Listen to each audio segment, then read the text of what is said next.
malapit na kasi asawa pastora, magiging pastor na to. Brother Christopher Parinas.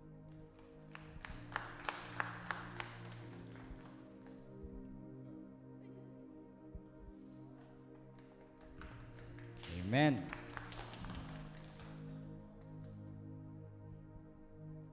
Ayan, magandang hapon po sa ating lahat. God is good. And all the time, God is good. Di ba napakabuti talaga ng Panginoon sa mga buhay natin? Sinasabi natin yan dahil alam natin na napakabuti talaga ng Panginoon. Nararanasan natin palagi ang kanyang kabutihan. Amen. Okay, before we start, I think we have to basahin po natin yung ating declaration script for today. Pwede po ba tayong tumayong lahat? At tayo po ay basahin po natin ito. Okay, ready na po ba tayong lahat? One more time.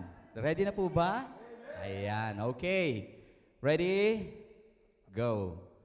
Today, I open my heart to receive God's word. His word is truth, and His truth will set me free. I will not just be a hearer of the word, but the word.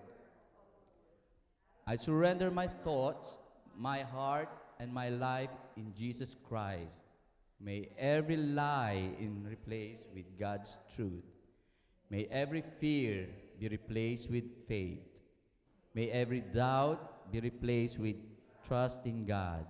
Today, my mind will be renewed, my faith will be strengthened, and my life will be transformed by the power of God's word. In Jesus' name, amen. Amen. Hallelujah. Ayan, pwede na po tayong mupo lahat. Okay, ang ating pong text for today, it's in the 2 Corinthians chapter 10, verse 5. Sinasabi po niya rito, we demolish arguments and every pretension that set itself up against the knowledge of God. And we take captive every thought to make it obedient to Christ. Amen. Let's close our eyes. Hallelujah. Lord, Father God in heaven, once again we come before you, oh God, with thanksgiving in our hearts, Lord. We want to say thank you for being a good God, being a good Father unto us, Lord God. Today, oh Lord, as we come before you in your presence, let your Holy Spirit be with us. Guide us and lead us. Give us knowledge and the wisdom that we need for today, O God. Hayaan mo, Lord, na maranasan namin, Panginoon, ang iyong presensya, ang iyong spirito, at ang iyong kabutihan sa buhay namin sa araw na ito. Ipaalam niyo po, Panginoon, sa amin ang mga salita po ninyo at ito'y maitanim sa aming puso't isipan for today, O God. Thank you so much for everything, Lord. Truly, Lord, you are a grateful God and you are a powerful God, Lord. Thank you. We give you praise, we give you glory. This I pray in Jesus' name. Amen. Ayan. Okay. Kamusta po ba tayong lahat? Okay na okay, di ba? Yan. Good, good. Maaari siguro na may mga sitwasyon tayo na marami tayong mga nararanasan sa buhay natin. Maaring hindi sa ngayon, maaring sa mga susunod. Right? Pero naniniwala po ako na sa buhay natin, may mga battle o labanan na nangyayari sa buhay natin araw-araw. Tama? Malamang hindi niyo po ito pinapansin. Pero sa araw-araw na buhay natin, merong nangyayaring battle. Merong nangyayari na labanan sa ating mga buhay. Hindi ito battle sa trabaho, hindi ito labanan sa mga finances, at hindi rin ito labanan sa mga relationship. Alam niyo po ba kung ano ito? Ito po ay battle sa ating isip.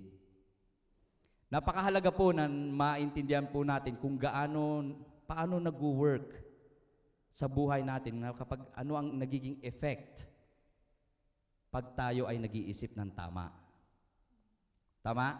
Kasi kapag hindi ka mag-iisip ng tama at incline sa nais ng Panginoon, maliligaw ang bawat isa. Merong effect ang ating mga desisyon na ginagawa. Pero bago po tayo nagdidesisyon, ito po ay iniisip muna natin. Hindi po ba?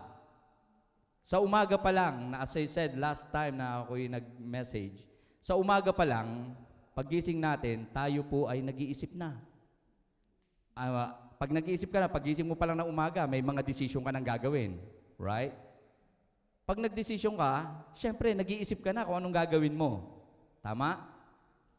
Kaya napakahalaga mga kapatid kung ano ang ating dapat gawin kapag tayo ay haharap sa araw-araw. Ito yung tinatawag natin na battle kasi napakahirap talaga kapag tayo ay may mga pagkakamali na ginagawa. Bago magkaroon ng victory or defeat sa buhay natin, madalas nagsisimula po ito sa ating pag-iisip. Tama? Alam ng kaaway na kung makokontrol niya ang ating isip, madali niyang maaapektuhan ang ating buhay. Hindi lang yung buhay mo ngayong oras na to, hindi lang yung ngayon, kundi yung susunod pa. Kasi merong epekto sa lahat ng desisyon na ginagawa. Ang daling gumawa ng desisyon ang daling mag-isip. Di ba? Ang daling nating isipin yung mga gusto nating gawin, pero hindi natin nakikita yung magiging effect. So napakahalaga mga kapatid, bilang isang Kristiyano, kailangan po nating maintindihan kung ano po ang magiging effect at kung ano ang kailangan nating gawin para tayo ay maging successful sa buhay. Amen. Sabi ni Paul, doon sa kanyang script, sinabi niya rito na we demolish arguments and every pretension that set itself up against the knowledge of God. And we take captive every thought to make it obedient to Christ. Sinabi ni Paul, take every thought captive. Pag sinabi nating take every thought captive, ano ba yun? Ano ba sa Tagalog? Sa Tagalog, sabi niya, bihagin ang bawat kaisipan. Bihagin ang bawat kaisipan. Church, bakit sinabi ni Paul na take every thought captive? Bakit? Bakit niya sinabi? Pwede naman niya sabihin na baliwalay mo na lang yun. Ignore it. Or sabihin na niya na lang, kasi ito normal sinasabi lang natin, be positive. Mag-isip na lang kayo ng positive. Ganon, di ba? Normally, yun ang nagiging reaction natin. Kapag tayo ay may mga kaibigan na nag-iisip ng mga hindi magaganda or something na merong problema, maging positive ka na lang. Di ba? Pero hindi pala ganon. Meron palang dapat tayong ginagawa para tayo ay maging successful. Maging the way na mag-isip tayo, kinakailangan nasa way ng Panginoon, nasa incline tayo sa Panginoon. Alam ni Paul na ang pinakamalaking laban ng isang Kristiyano ay madalas nagsisimula ito sa ating pag-iisip. Nagmumula ito sa ating iniisip. Tama? Amen? Amen. Paul knew that thought can become a belief. A belief can become an action. An action can become a habit. Ito ang pinaka-worst. Ang habit na to, yun ang mag-shape ng destiny ng bawat isa. Nakita natin kung gaano ka-importante ang pag-iisip. Sabi ni Paul, uulitin natin, a thought can become a belief. A belief can become an action. An action can become a habit. And a habit can shape a destiny. Nakita natin, Hindi natin iniisip, akala natin it's nothing. Hindi pala natin naiisip na kung gaano kahalaga ang kaisipan. Na kinakailangan pala mag-isip tayo ng tama. Dahil pag hindi, yun ay magiging destiny mo. Tama? Do you agree with that? Number one, meron po tayong apat na protection. Masasabi kong protection kung paano tayo magiging successful sa ating, kung paano tayo mag-isip. Number one is guard your mind. Guard your mind. Bantayan ang inyong mga isip. Sabi sa Proverbs chapter 4 verse 23. Okay? Pwede po ba natin basahin lahat?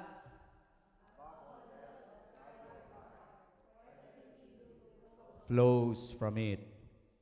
Above all else, guard your heart, for everything you do flows from it. Ang salitang guard ay nangangahulugang magbabantay tulad ng isang sundalo na nagbabantay sa isang mahalagang lugar. Ito inihalin tulad niya, yung guard. Pag sinabi natin guard your mind, para tayo mga sundalo na kinakailangan natin pinoprotektahan, binabantayan po natin. Dahil lahat ng ginagawa natin ay nagsisimula sa ating iniisip. Kaya po ito, kailangan nating bantayan ang ating isip. Ang galit ay nagsisimula saan? Sa isip. Kasi mula sa isip mo, magfo-flow yan papunta sa puso mo. Right? Ngayon, ang takot ay nagsisimula din sa isang isip. Ang pananampalataya ay nagsisimula rin sa isang isip. Lahat ito na nangyayari sa buhay natin, lahat ng meron tayo na sinasabi na, ito ay nagpo-flow sa isip. Kaya napakahalaga mga kapatid. Halimbawa, isa sa mga halimbawa siguro ay isang guard sa gate. Mga security guard sa subdivision. Right? Alam natin yan na kapag pumasok ka sa isang private na subdivision, hindi ka agad makakapasok. Kasi babantayan nila kung sino yung mga pumapasok. Dapat alam nila kung sino ang pumapasok. Hindi ito basta-basta nakakapasok lang. Tatanungin ka pa kung ano ang purpose mo, kung bakit ka papasok sa loob ng subdivision at sino ang pupuntahan mo roon. Tatanungin nila kung sino ka, aalamin na lahat ng details para ikaw ay makapasok sa loob ng subdivision. Ganon din dapat ang ating ginagawa sa ating isip. We need to guard our heart, our mind. We need to guard our mind. Kapag may thought na dumating, normally, ang mga negative sasabihin, hindi ko kaya eh. Marami nagsasabing ganyan, hindi ko kayang, lalo na ako noon, nung I share it with you, nung nasa JCCF pa tayo. Sa talent kasi noon, hindi naman talaga ako kumakanta rin eh. Sa Pilipinas, ang banyo lang ako. Kumakanta ako sa banyo. Pero hindi ako kumakanta talaga. Oo, banyo king daw ako. Pero, I mean, hindi talaga ako kumakanta. It's just, nung nasa JCCF tayo, pinatayo na lang ako. Pero sabi ko nga kay Lina eh, kahit na anong sabihin mo, hindi ako tatayo dyan. Iyon ang sinabi ko talaga, nasabi kahit na anong gawin mo sa akin, hindi ako tatayo dyan para kumanta. Hindi ako tatayo dyan sa pulpit na yan. Alam mo, may pamamaraan talagang Panginoon. Kahit na ano pang sabihin mo, hindi kanya talaga, pag tinawag ka para pumunta sa harap, tatawagin kanya kahit na anong gawin mo. Kasi yun, nasa isip lang pala natin yun. Pinangungunahan natin yung mga bagay-bagay na hindi naman dapat natin pinangungunahan. Ang Panginoon talaga ay may purpose, yun ang gagawin niya para sa'yo. Kasi karamihan naman talaga sa nangyayari sa buhay natin, it's all our thoughts. Everything. Nagiging negative tayo just because we keep thinking a lot of things. Hindi pa nangyayari ang mga bagay-bagay, pinangunahan mo na. Di ba? Ganon din ang nangyayari sa akin sa JCCF, kung bakit din ako noon ay nakatayo rin. Kasi siguro malaking impact din ng mga nasa paligid, ay yung ating mga kaibigan na sasabihin, ay, pumasok ka, kumanta ka. Yung encouragement. Kaya nga napakalaga sa atin sa ating mga group, nag-encourage ang bawat isa. Kasi ang isip natin, akala natin, hanggang doon na lang. Hanggang doon na lang ako, hindi ko kaya. Lagi niya na nasa isip ng bawat isa. Kapag oras na meron kang, yung negative, minsan nagiging effect sa atin yun. Amen? Okay.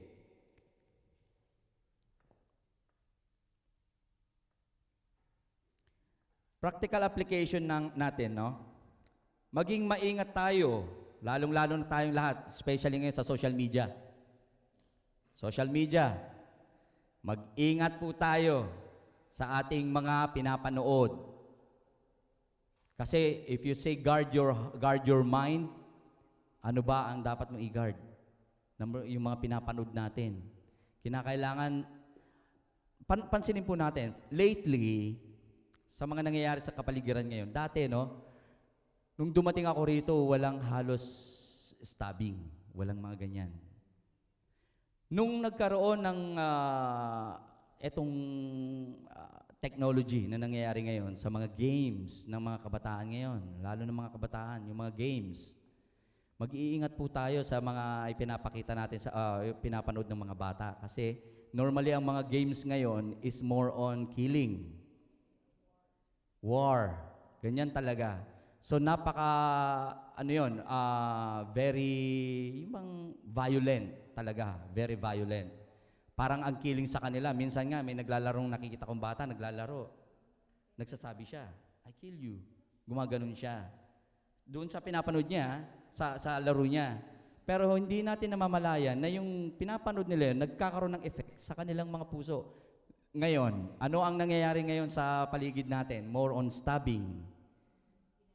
Di ba? Ang daming nangyayari ngayon na minsan, hindi naman nangyayari yan noon. Ba't ngayon nangyayari na? Kasi nga, malaki ang effects ng mga panunood. Malaki ang epekto ng pinakikinggan natin, yung mga kaibigan natin na minsan napaka-negative. Hindi nagbibigay ng tamang mga advice. Minsan doon tayo nakikinig. Pag may mga problema tayo, imbis na lumapit tayo sa Panginoon, ang nangyayari pa, nakikinig pa tayo sa iba. Tama? Nangyayari talaga yan, di ba? Ang dami.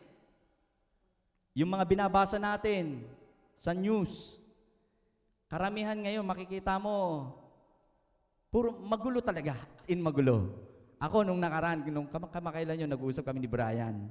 Napag-usapan lang namin, nung papunta na kami rin yun, yung mga nangyayari sa Pilipinas, regarding sa Senado. Kaya sabi ko nga kay Brian, kaya ayoko nanonood kasi naapektuhan ako eh.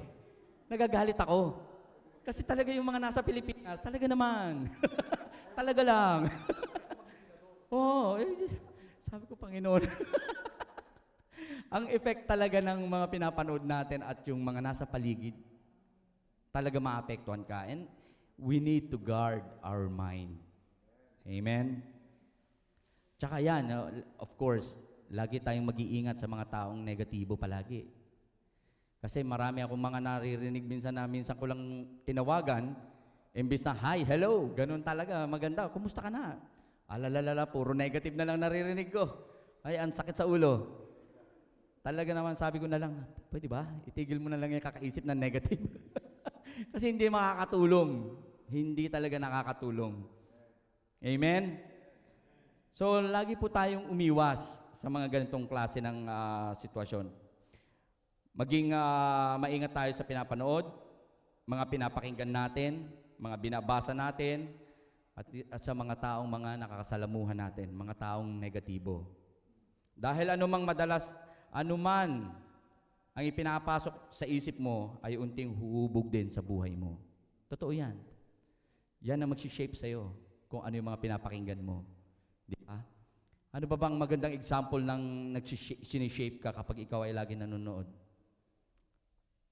Kapag ikaw ay nanonood ng mga love song, in love ka, pero hindi ka kay Lord.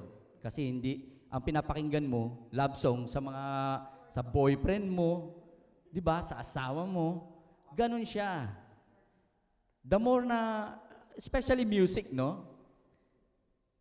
Pag ikaw nakikinig talaga ng mga love song, talaga namang feel na feel mo, ayan, sarap talagang pakinggan, sarap umibig. Pero ang tanong natin, yan ba ay para sa Panginoon? Di ba? Hindi. Para sa iyong mga boyfriend o girlfriend. Ganun siya. Pero kapag ikaw ay kumakanta ka, umaawit ka para sa Panginoon, in love ka, yun ang tama. Kasi, anong sabi ng Bible? Unahin mong Panginoon. Dapat ma-in love ka sa Panginoon. Huwag kung kani-kanino. Di ba? Unahin mo ang Panginoon. Everything will follow. Amen. Okay, number 2. Punta po tayo sa number 2. Reject the lies. Tanggihan ang kasinungalingan. John chapter 8, verse 44. Sabi niya, He is a liar and the father of lies. Isa sa pinakamabisang sandata ng kaaway ay ang kasinungalingan. Di ba? From the very beginning, eto na ang nangyari nung nangyari sa heaven. Kaya nga itinapon siya rito kasi mainggitin. Di ba? Sinungaling. Hindi niya kailangan sirain ka kaagad. Kailangan lang niyang mapaniwala ka sa maling bagay. Totoo naman eh. Hindi ka naman talaga masisira agad-agad ng pag naniwala ka unless ito ay yung gagawin mo na. Hindi niya kailangan sirain ka kaagad, kailangan lang niyang mapaniwala ka sa maling bagay. Example, sa mga kami ni Cesar, kami ni Brian, mahilig kaming mag-fishing. Ang ginagawa po namin sa fishing, meron po kaming rod, tapos yung hook. Paano ba natin hinuhuli yung mga isda? Di ba, maglalagay tayo ng pain doon sa may hook. Yun yung normally. Depende doon sa uhuli natin kasi sa kahit sa mackerel, ganun din nakatago yung hook. Anong ibig sabihin nun? Ibig sabihin, ipinapakita natin sa mga isda na yung ating lies, yung kinakailangan, kasi itatago mo yung hook eh. Pag kinagat mo, huli ka. Patibong. Ganun siya. Ipapain mo ngayon, akala ng isda, meron yung pagkain. Pero yung pala hindi. Yun ay patibong lang. Yun ay may hook. Kapag nakinagat mo, nahuli ka na. Ganun din ang lies. Akala natin, masarap, di ba? Akala natin, okay. Pero yung pala hindi. Gaya ng kain tayo ng kain. Akala natin, pag kumakain tayo ng kain, akala natin it's very healthy. Di ba? Akala natin sa totoo lang, when we say food, it's okay, go and eat it. Whatever you want. Order whatever you want. Pero hindi ganon. Kinakailangan merong limit. Kinakailangan ayusin mo ang pagkain mo. Kinakailangan tama yung kinakain mo. Ganon din. Hindi lahat ng pagkain ay kakainin din natin. It's all a lies. Kaya nga kinakailangan sa atin mismo, di ba, yung sa diet, kinakailangan nalalaman mo kung ano yung kakainin mo. Pag ganun din sa atin, kinakailangan maingat tayo sa mga kinakain natin. Mukhang maganda, mukhang ligtas. Pero yung pala, nandun na pala yung kawit.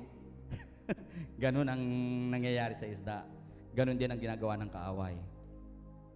Mukhang kapanipaniwala. Mga karaniwang kasinungalingan na encounter natin, ano-ano yun? Lies. Ano yung mga lies na yun? Sasabihin natin, walang nagmamahal sa akin. Di ba? Nararanasan natin yan. Naririnig ko yan. Narinig ko na yan eh. Hindi ko nga lang alam kung sa TV ko na ba napanood yan o sa mga sa mga teleserye.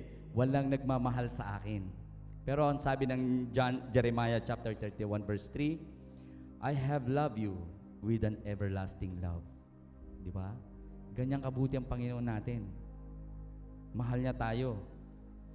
Ano man ang iniisip natin, lagi nating iisipin na walang nagmamahal. Pero hindi. God is there. Sinasabi niya sa Jeremiah 33. Ano pa? Sasabihin natin, hindi ko kaya. Di ba? Yan yung mga normal na naririnig natin.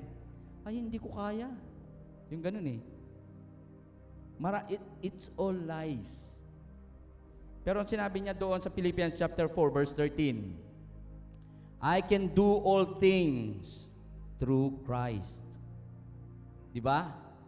Pansinin po natin, nung si Jesus Christ ay,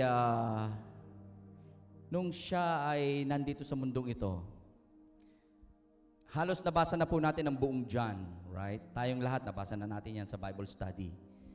In every word na ibabato sa kanya ng tao, ng mga Pharisees, anong lagi niya sinasabi? Salita ng Diyos.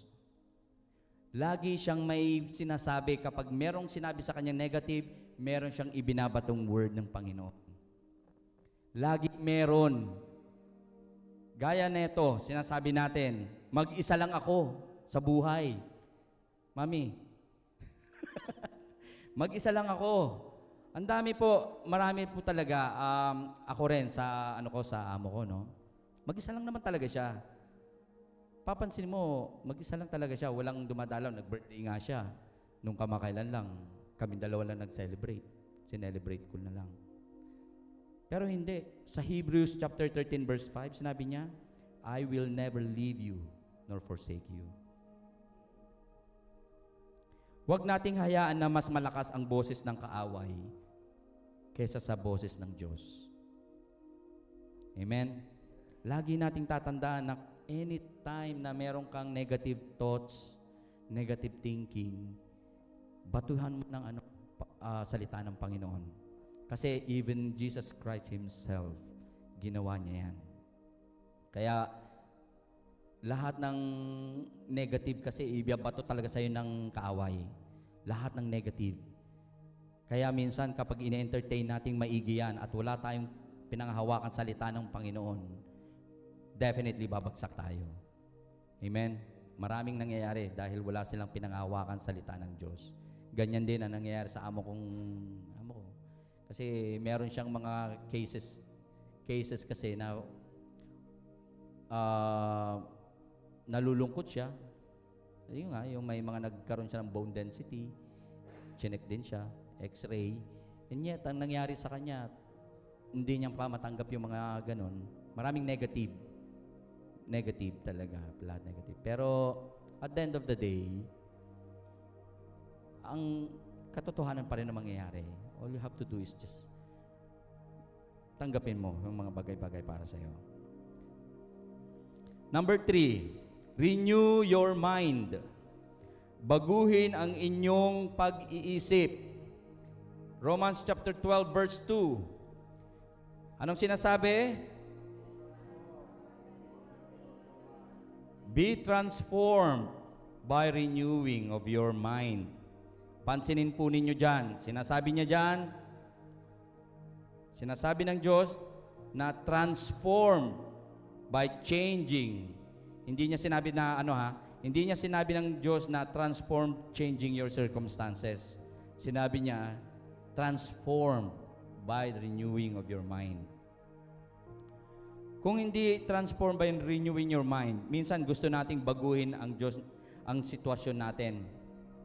Ang gusto natin ay yung nais natin. Sinasabi dito, renew your mind.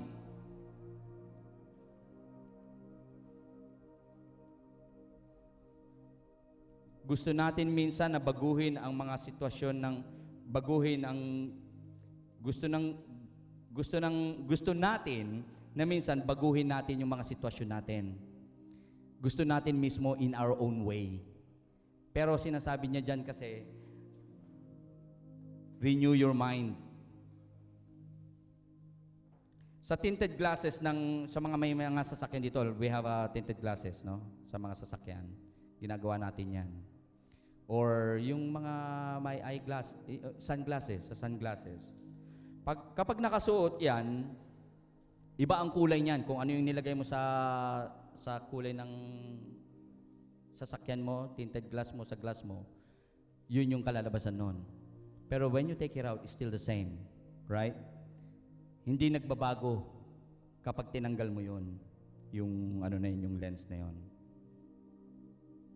Maraming tao ang tumitingin sa buhay gamit lang ang lens. Nakatingin lang sila yung the way they want the situations. Tumitingin sila yung kung ano yung gusto lang nila makita. Hindi yung totohanan. Hindi yung totoo. Maraming tao ang tumitingin sa buhay gamit ang lens ng takot. Natatakot. Sugat sa mga pangyayari sa buhay, yung pagkabigo o negativity. Kaya lahat ng nakikita nila ay puro negatibo. Pero kapag ang lens natin ay ang salita ng Diyos, iba ang nagiging pananaw ng bawat isa. Tulad din ng mobile phone, no? Sa mobile phone, lagi itong nag-a-update. Pag hindi mo po pag luma na yan, ang phone mo, kinakailangan magkaroon ng update. Kapag hindi mo in-update, nagkakaroon siya ng glitches. Anong ibig sabihin nito? Anong illustration kung bakit sinasabing mobile phone? Kinakailangan i-update. Ganon din po tayo. Kinakailangan natin na i-update ang ating mga buhay, ang ating pananaw, ang ating pananampalataya sa Panginoon. Dahil kung hindi po natin gagawin yan, you will still remain, hindi ka magiging active. Parang telepono na minsan puro glitches na kapag hindi ka nag-update. Nagkakaroon ng mga dysfunction. Hindi mo na na-enjoy kasi hindi ka nag-update. Ako, ay kamakailan lang nag-update ang Android, Kasi Android kami. Yung ginagamit ko. Na-enjoy ko yun lalo yung phone ko kasi may mga update siyang ginagawa. Ganon din siya. Kapag tayo rin as a Christian, kinakailangan ina-update natin yung ating pananampalataya. Hindi kailangan mo mag-remain sa isang tabi. Tulad ng napag-aralan natin last time, yung itinuro ni ni Pastora Lina, yung tungkol doon sa growing in faith. Growing in faith. Hindi lang po dapat tayo mag-remain as a believer. Hindi porket nakatanggap ka ng salvation mo, hanggang doon ka na lang. Yes, it's true. It's true. Mahalaga yon ang salvation. Pero hindi mo mai-enjoy ang presensya ng Panginoon. Hindi mo mai-enjoy ang mga miracle ng Panginoon if you will stay there. Parang caterpillar. Ang caterpillar, gumagapang lang yan. Pagapang-gapang lang yan. Pero ang plano sa atin ng Panginoon, dapat lumilipad tayo like a butterfly. Yun ang plano sa atin ng Panginoon. More than that, sa nakikita mo na ikaw ay gagapang-gapang. Bilang isang Kristiyano, huwag kang gagapang lang. Huwag ka lang yung gumagapang lang dyan. Kasi ang plano sa atin ng Panginoon lahat ay maging paru-paro. Na kinakailangan nag-i-evolve. Na kinakailangan nakakalipad tayo, nakakapunta tayo kung saan. Na-enjoy natin yung plano ng Panginoon. Kasi hindi ka dinesign ng Panginoon to stay there. Dinesign ka ng Panginoon to have a better life. Amen? Hindi sapat ang one-time encounter kay Lord. Tama? Kasi yung iba, pag na-encounter na, okay na sila eh. Di ba? Hindi ganun. Kailangan araw-araw tayong ma-update sa pamagitan ng Bible reading, prayer, worship, fellowship. Kapag hindi nare-renew ang pag-iisip, babalik tayo sa lumang pag-iisip. Totoo yan. Kapag hindi mo ina-update ang sarili mo, subukan natin na, ayaw ko kung nangyari na sa inyo to, na minsan nangyari sa akin yung hindi ako nagiging active sa loob ng church. Yung dati kong nararamdaman na very high ako sa Panginoon, tapos hindi ka nag-church ng ilang linggo, anong mangyayari sa'yo? Yung faith mo, hindi siya ganun ka-strong. Ang nangyayari tuloy, kapag oras na ikaw ay may bagyong dumating, trials na dumating, hirap na hirap ka tuloy kasi wala tayong pinagawa, hindi ka na-update. kinakailangan lahat tayo na-update. Kinakailangan nakikita natin yung ginagawa ng Panginoon. Makikita mo lang yan kapag ikaw ay nagpapagamit sa Panginoon. Lagi mong i-update ang sarili mo sa Panginoon. Amen? Number 4, focus on Christ. Ituon ang isip kay Jesus. Isaiah 26 verse 3. You will keep in perfect peace those whose minds are steadfast because they trust in you. Ulitin ko. You will keep in perfect peace those whose minds are steadfast because they trust in you. Isaiah 26 verse 3. Ang kapayapaan ay hindi galing sa kawalan ng problema. Do you believe? Ito yung isa sa mga gustong-gusto ko rin na sinasabi, yung natututunan ko. Ang kapayapaan ay hindi galing sa kawalan ng problema. Anong ibig sabihin nun? Hindi porket may, kasi ang nangyari, karamihan sasabihin kapag wala ka ng problema, I'm at peace. Ganun eh. Hindi ganun ang ibinibigay ng Panginoon sa atin, mga kapatid. Problem is always there. Trials is always there. But the good thing is, ang ipinapangako sa atin ng Panginoon, during your trials, during your problem, He is always there. Hindi ka pababayaan. Yung footprints on the sand, tatanda natin yun, di ba? Yung napakaganda nun, yung ginawa, yung illustration na yun, yung footprints on the sand. Akala niya, iniwan na siya ng Panginoon. Pero hindi pala. Kanino yung footprints na yun? Sa Diyos, di ba? Kasi binuhat pala siya. Yun ang napakaganda na illustration. Nakakala natin, iniwan na tayo. Pero hindi. God is always there for us. Amen. Ano ang isa pa sa illustration natin ay ang Peter walking on water.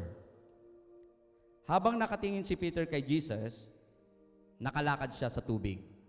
Tama, yun ang sinasabi ng Bible, right? Pero nang tumingin siya sa hangin at alon, nagsimula siyang lumubog. Hindi lumakas ang bagyo noon, hindi lumakas ang bagyo. Still the same lang din ang situations ng mga panahon na yun. Even Jesus himself nandun lang. Nagbago anong naging problem? Kasi nagbago siya ng focus. Hindi kasi siya nag-focus sa Panginoon. Nakikita natin, mga kapatid, maraming Kristiyano ang nawawalan ng kapayapaan hindi dahil lumaki ang problema. Ulitin ko, maraming Kristiyano ang nawawalan ng kapayapaan hindi dahil lumaki ang problema, kundi dahil mas nakatingin sila sa problema kaysa sa Panginoon. Kinakailangan, mga kapatid, lagi tayong nakafocus sa Panginoon. Especially when we have a problem, focus on God. Kasi when you focus on your problem, ibig sabihin nun, tumitingin ka sa kakayanan mo, hindi sa Panginoon. Kulang ka ng pagtitiwala sa Diyos. Kasi kapag ikaw ay nagtitiwala sa Diyos, yung buong puso mo na nagtitiwala ka, hindi ka mag-aalala eh. Di ba? Mag-aalala ka kapag hindi ka talaga nakapokus sa Panginoon, kung wala ka talagang pagtitiwala sa Diyos.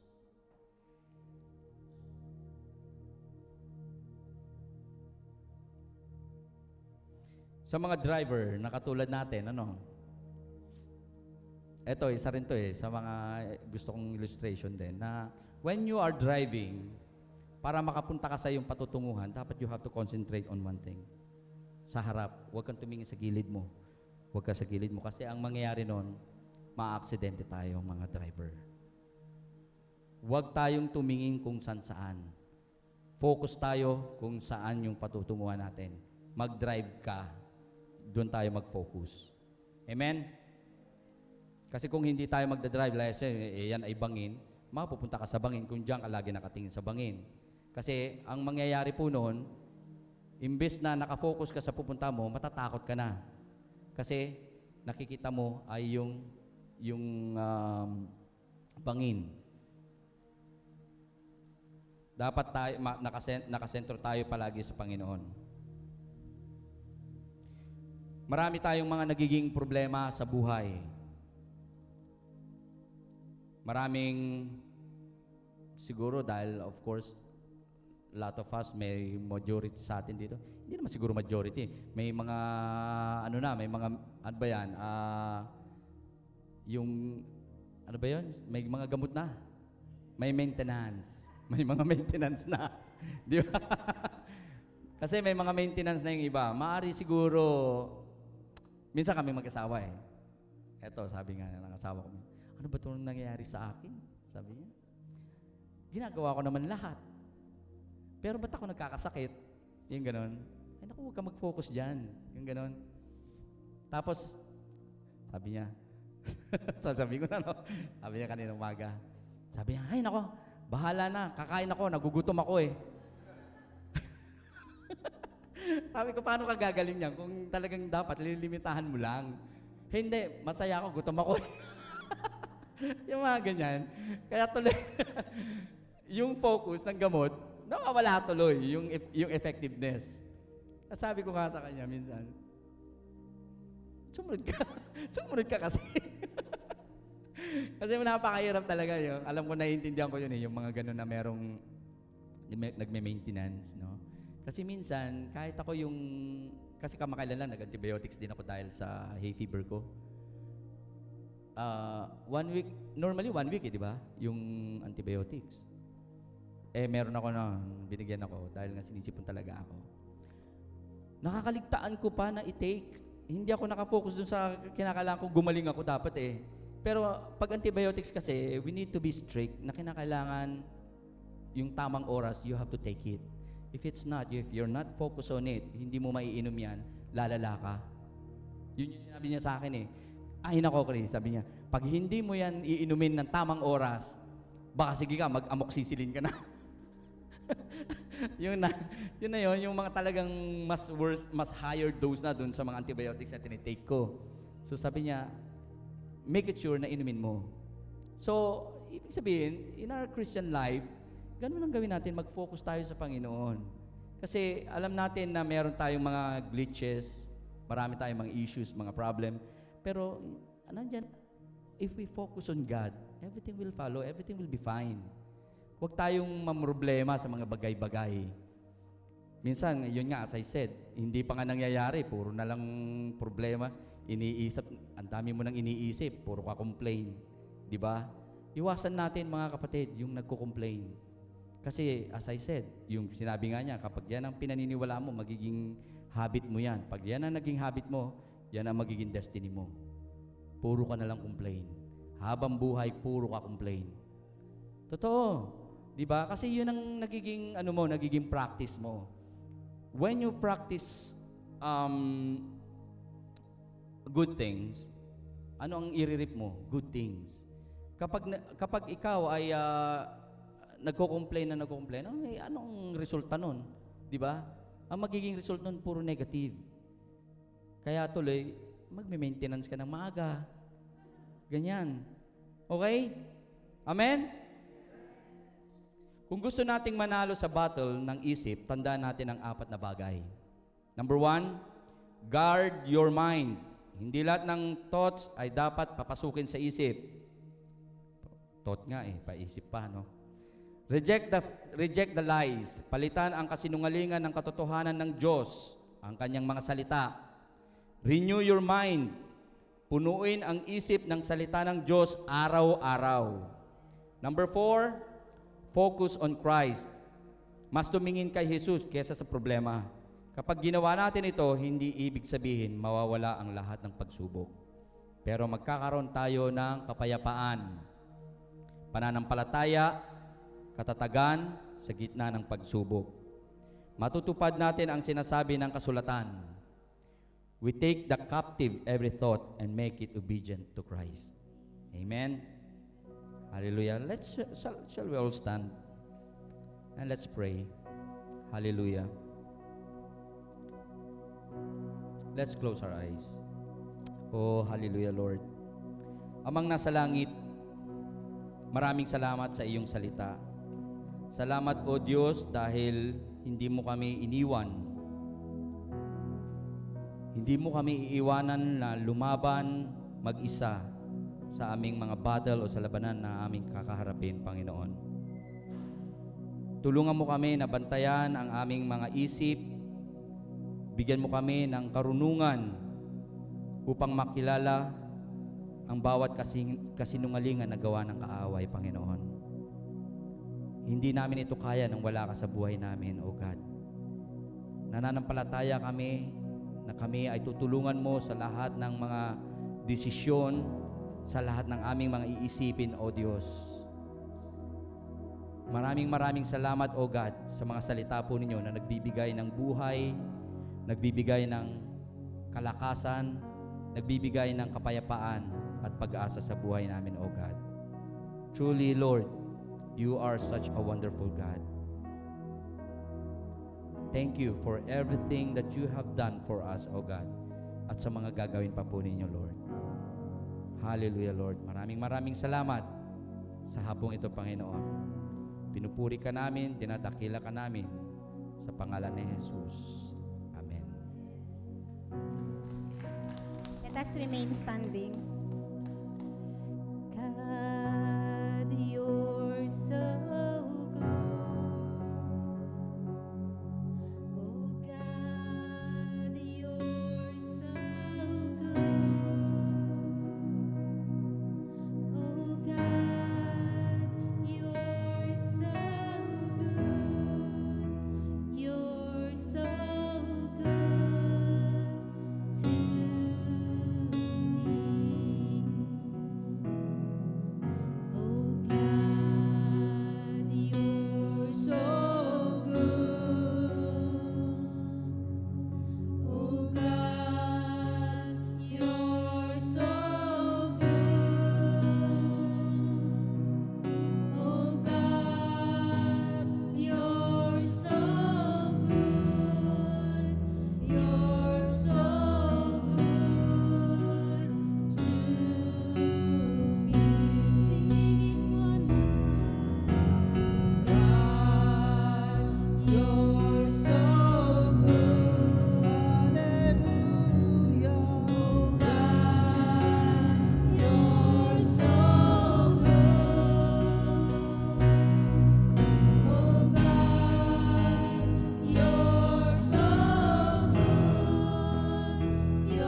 at sa mga kapatid namin na hindi pa tumanggap sa ating Panginoong Jesus, we are inviting you right now na tanggapin natin ang ating Panginoong Jesus bilang ating tagapagligtas. This is the moment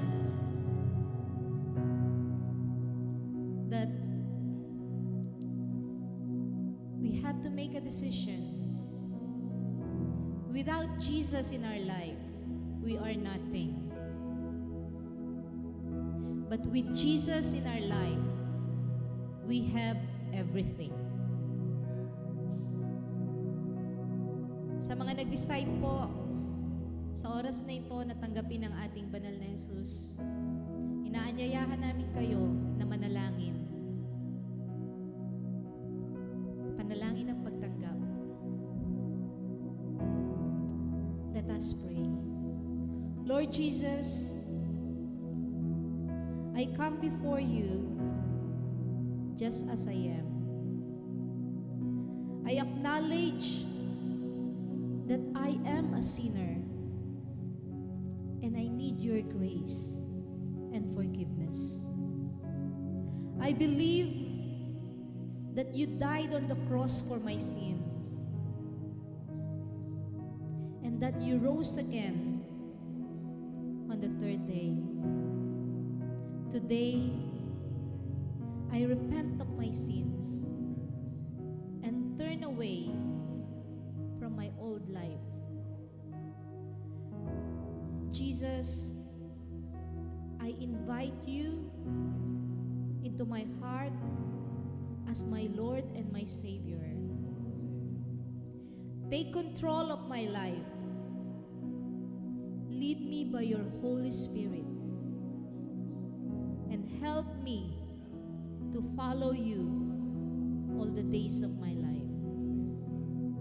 Thank you for loving me, saving me, and giving me a new life. In Jesus' name I pray. Amen. Hallelujah. Hallelujah. Let's sing the song.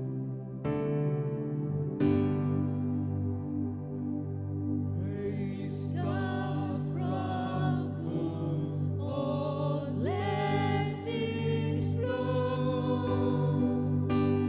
Praise Him, all creatures here below. Praise Him above in heavenly hosts. Praise Father, Son, and Holy Ghost.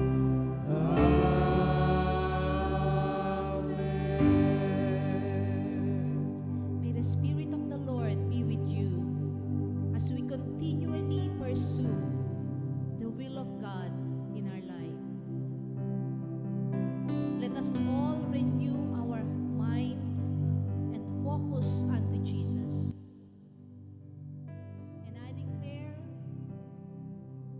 that you will walk in blessing